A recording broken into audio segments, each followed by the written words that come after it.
Oh, hello there. I'm Simon Rafe and welcome to Brown Bag Bible Study, the Bible study that you can do in your lunch break. Now this, well, it's an introduction to Scripture. It'll give you some information that you might not have been aware of, and it's going to encourage you to read the Bible. But most importantly, it's presented in tiny, bite-sized pieces, perfect to fit in with today's busy lifestyles.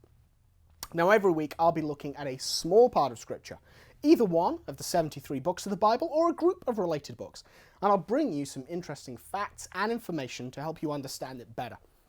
I'll also be including links to further reading, articles, books, and what have you. These will help you learn to love the Bible even more. This week, the second letter of St. John. Now, we covered the authorship questions last week, but in brief, this letter was written by John the Evangelist, author of the Gospel of John, probably in the city of Ephesus just before the turn of the 1st century AD. Now, this is a very short letter indeed, a mere note by the standards of epistles in the Bible. But it contains some very important information presented in a very beautiful manner. John begins his letter by identifying himself as the elder. Elders were leaders in the local church, and so the elder likely indicates a special position of great authority, quite appropriate for the beloved disciple. He then goes on to greet the lady, or in Greek, Kyria, and her children. Now, this is generally taken to refer not to a flesh and blood female, but rather the local church and the members of that parish, diocese, or community. John closes by using the phrase, children of your sister. Again, not a flesh and blood person, but he's speaking about a neighbouring church. But while the salutation and sign-off do not speak of a flesh and blood person, the rest of the letter clearly and explicitly does.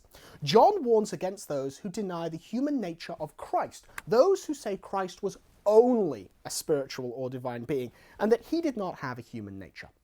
Now, of course, Christ does have a human nature. We don't have time to get into the details of the importance of this, but trust me, without Christ being both fully God and fully man, both spiritual and physical, there is no salvation. There is a link in the resources to a talk that I gave on this particular subject, as well as some additional reading.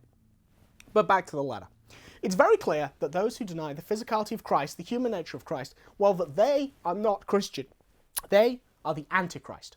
In this letter, it's likely that John is not speaking of a specific individual, but rather he's saying that all who deny Christ's physical nature are against Christ.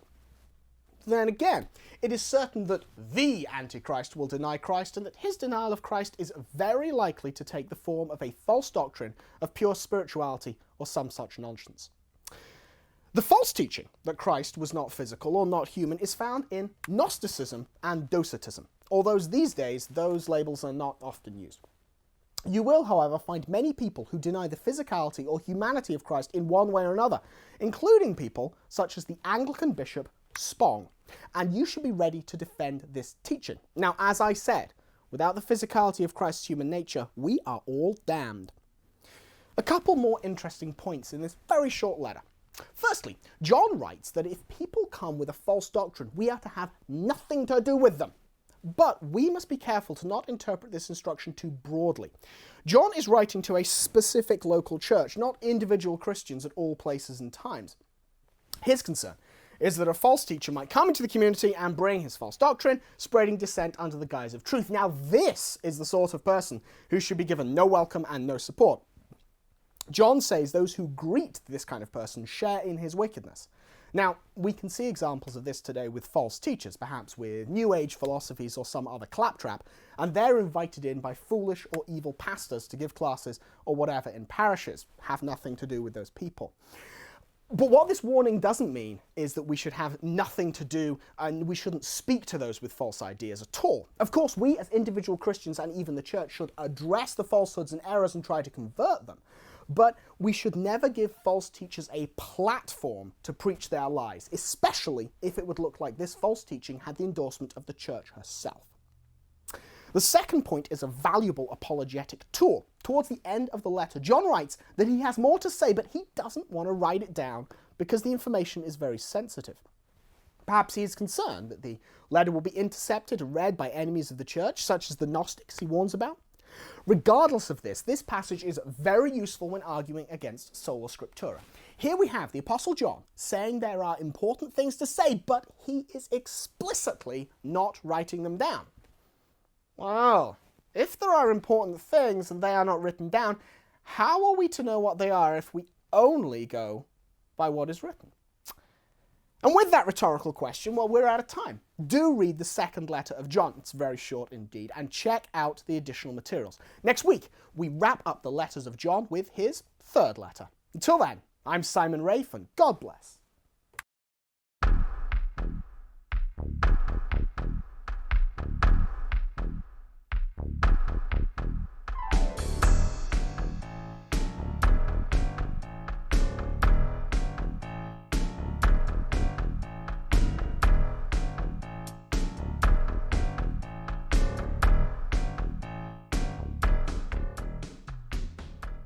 To learn more about the place of Scripture in the lives of Catholic Christians, I urge you to read Pope Benedict's apostolic exhortation Verbum Domini. The Pope encourages all Catholics to read, learn and love Scripture and to understand its relation to the Church. A link to this exhortation is included in the reading materials for every episode of Brown Bag Bible Study. Just click the link over there.